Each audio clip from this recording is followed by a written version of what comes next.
Welcome to Snack Food for the Soul. And our subject this week, ladies, is all about you. I'm talking about the contour, the texture, the height, the depth, the breadth, the whole circumference of all that makes you who and what you are. The flavors, the colors, the shapes, the sizes. Oh my gosh, there's so much intricacy, so much complexity to what makes you who and what you are. And thank God for you. You're absolutely the apple of God's eye. You're the gift to man from God. And I would perish the thought to think what this life would be like without women. We'd be a bunch of horny, angry, bitter men addicted to all kinds of things without you. And when I say that, I mean that affectionately. I mean it with love. And I mean it with the most sincerest feelings that can come from a man. And I hope nothing I said offended you, because one thing we know, when you're so complex and you are so intricate in your inner workings, you also become very sensitive to the touch. And that's why this week's snack food is just for you. And if you're a woman or you happen to know a woman, please share this devotional with them, because I pray it will encourage them. So let's talk about you and what makes you you. So there are a lot of things that stress women out, and a lot of things that men do not have an inkling as to what it takes to be a woman. After all, you're the cradle of life. You are the cradle of civilization. We know the motherland is the cradle of civilization because that's where God began his relationship with man on earth. But understand that the first birth on this planet came from the womb of a woman.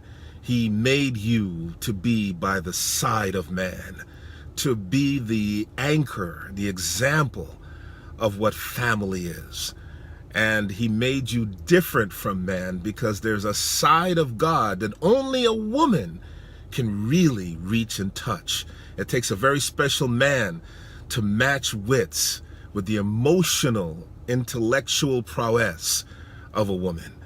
Ladies, you have a way that when you submit yourselves and you go before God in a broken state, you get God from gear 1 up to gear 5 without even shifting gears. And it's a smooth transition. Men, we got to break through all the rough, gruff exterior that God has inherently given us, because we're supposed to be strong. We're supposed to not wear our emotions on our sleeves. We're intricate in a whole different way, but yet so simplistic.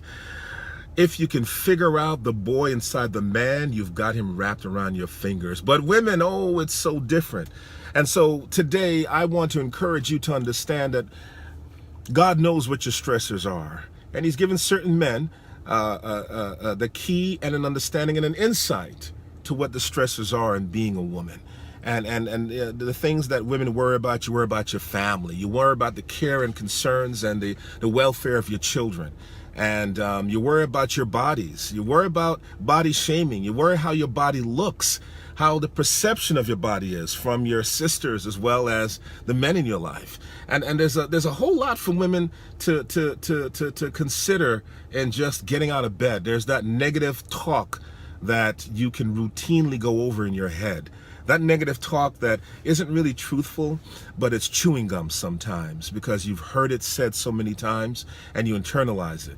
And because you've internalized it, but you don't have the luxury of time to work out the mechanization of what makes that talk a reality, it becomes your reality. And that's part of the beauty of women. Women take into account things that men discard. That's why men, if you really are in a leadership position and you are dealing with people, have a good woman with sound judgment by your side, because she will analyze and read the body language and sense the spirit, because man gave women that ability.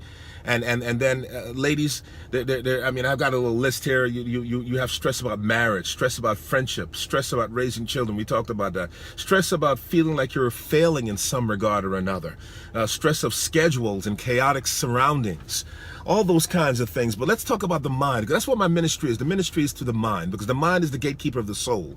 And if you really want to understand how to engage the soul, which is what Christ is concerned about, winning souls, you have to understand the gatekeeper of the soul. You can't get to the soul if you can't get past the torrential or downpouring of all the storms that go through the mind. You got to be able to navigate that minefield of the mind. And so we understand that women, there's a time that you're the girl. And sometimes that nurturing and that sheltering and that innocence and that trust of a girl becomes instantly betrayed by the moment that rites of passage makes you into a woman. You went from being nurtured and sheltered to where you had to provide the nurturing and the shelter, and sometimes in a snap of a finger, a drop of a hat, the blink of an eye. And now that you're that woman, you start to realize that life's promises are oftentimes broken, and life's timing does not set its clock according to your watch. And sometimes there's a whole lot of thunder and a whole lot of lightning, but no rain. And you as a woman now realize you've got to be that doer and not that planner and not that idealistic dreamer. And then you get to the point just when you had this thing down to a science, life tells you it's time to be a lady. And that's where you're more concerned with how things are done than just getting it done. And you're more of a thinker. You're thinking legacy at that point. And please understand that in the Bible, in the book of John 4:1-42, Jesus had the talk with the woman at the well, the Samaritan woman. And that's one of my favorite conversations Jesus had, because he spoke to her like a man would speak to a woman. It didn't matter who she was. It didn't matter who he was. And women, Jesus in his ministry had very interesting and intimate relationships with women. And commentary and history dictates that the people who were the strongest supporter of his ministry was the woman. In fact, the people who were the major philanthropists and investors or benefactors of his ministry were women. And they supported him, they guided him, they protected him. When it came time for him to seek counsel and quiet and comfort, it was with the women in his following. And understand this, women, that God has made you special. And that's why life can be so tough, because you're so intricate. You know, the most delicate equipment in science has got to be very carefully handled. And even when it's being transported from one place to another, a lot of insulation has to be provided for it. And only specific, well-trained personnel handle that equipment. And so, ladies, you've got to be very careful who you allow into your inner court. And although time and history says that just because someone enters your life, it means you got to let them in. When it's raining outside, you need water to drink, but when you're driving, you don't leave your window open. So there's a time and there's a place and there's a season. And as you become that girl into that woman, start to be more strategic and more careful about who you allow into your eye gate and your ear gate, and especially into your heart and soul. And when you are that woman and you're all about doing and getting it done and providing and protecting and being superwoman, understand that the Lord is laid the template in your heart and mind as to be cognizant of you're also a lady, that people are watching how you do things, not just the fact that you got them done, and that you're doing this thing with the concept and the consciousness of you're performing to an audience of one. And you go through things, ladies, in your bodies, and you might be in a church that's perfect, might be in a marriage that's perfect, but every now and then you need a supplement. You know, that time of that month, you need a little extra iron. When you're struggling trying to fight off a cold that your children, your husband, and everyone around you have, you need that extra zinc. You need a supplement, and it's every now and then you have to remember that you have to go outside of your norm or pull into yourself to find that place of solace and solitude and quiet. And we did a snack food about silence and solitude, and understanding the difference between the two. That you can have solitude in a stadium filled with 75,000 screaming soccer or football fans, and you can be in a room by yourself and not have any silence because of all the cacophony of noise and shame and chaos going on in your mind from unsettled business. Oh, it takes something special to be a woman, and it takes something remarkable to be a lady. And oh my God, it takes a special environment for a girl to grow. And know that your God loves you, and he takes the time in caring and understanding you, just like Jesus did with the Samaritan woman. He told her about her life, and he had a conversation with her, and he made her feel special in spite of the fact that she was a Samaritan woman who had a lot of husbands and was shacking up with a man, and he still made her feel special so that she walked away happy, saying, I know a man who told me about myself. And the Samaritans came, and they wanted to worship him and study him and understand him because of her word. Because she wasn't just a common woman. She's a woman who was revered in her time. That's why her words were such an influence to her people. And understand, you're more of an influence to the lives around you than you may even realize, or your circumstances may even allow you to feel validated by. You know, you must understand your value. I've been taught at an early age that unless the value of something is determined, its abuse is inevitable. Understand your value, woman. Understand that the way a ship is, or the power of a motor of a ship is determined, is by turning behind and looking at the wake that it leaves behind. The amount of water that is able to displace by the churning of its rotors, and the speed and the girth and the time it takes to move that mass through and to displace the water causes waves and ripples. You cause waves and ripples in the lives around you just by your existence. Not everybody in the world, you see, you have to understand absolute truth. Not everybody in the world is going to compliment you by the things you do well, but they're very quick to criticize you the moment you make a mistake. That is the nature of man. That is the nature of sheep. That's why sheep, God's people, are the dumbest animals on the planet. They're not stupid because they choose something when they know better. Sheep don't have the propensity, don't have the ability, don't have the intellectual prowess to know better. So you can't hold those things against them. They're dumb. So don't expect people to let you know what you're good at. Play to that audience of one. Be like the Samaritan woman. She knew she was in the presence of someone special. And she had that conversation. She said, you're not supposed to be here with me. And then she let it go because she realized, if you're taking this time to talk to me, that must validate that I'm worthy of your time. I'm worthy of your consciousness. And so therefore, God continued to speak to her as the Son of Man and made her feel special. When those people came and asked him to stay for a while, he stayed. And it was a detour on his way back to where he was supposed to, after understanding when the Pharisees knew what he was doing. He had needs to go through Samaria because he was waiting there for 6 hours for a woman. While his disciples went to get food, he was waiting for her to get there. He says, there's a woman I gotta go see. And there's all kinds of commentary, and the commentary wasn't from C.S. Lewis. It wasn't from Charles Haddon Spurgeon.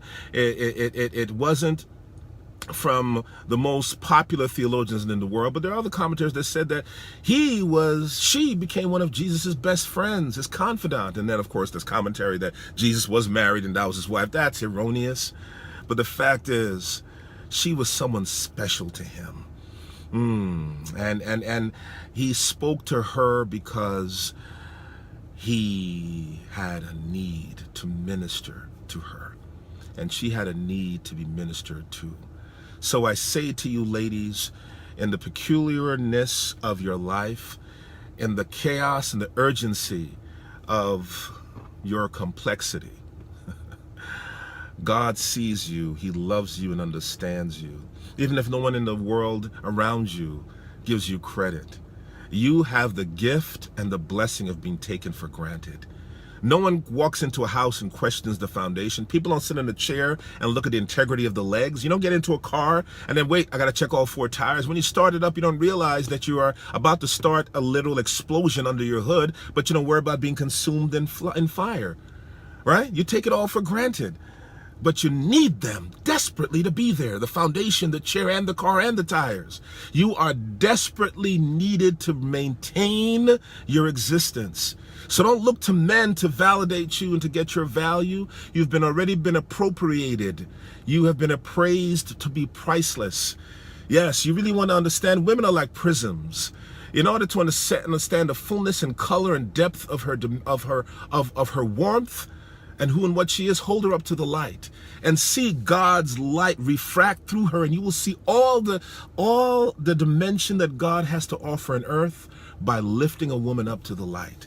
So don't necessarily look to lift yourself, lift another woman, and it will come back to you.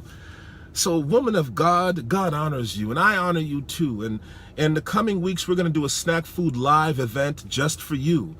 I'm going to have a dear friend of mine and an author, Dr. Teresa Boland, who's a psychiatric nurse practitioner and spirit-filled woman of God. And she's got more licenses and alphabet soup behind her name than I've got scriptures memorized.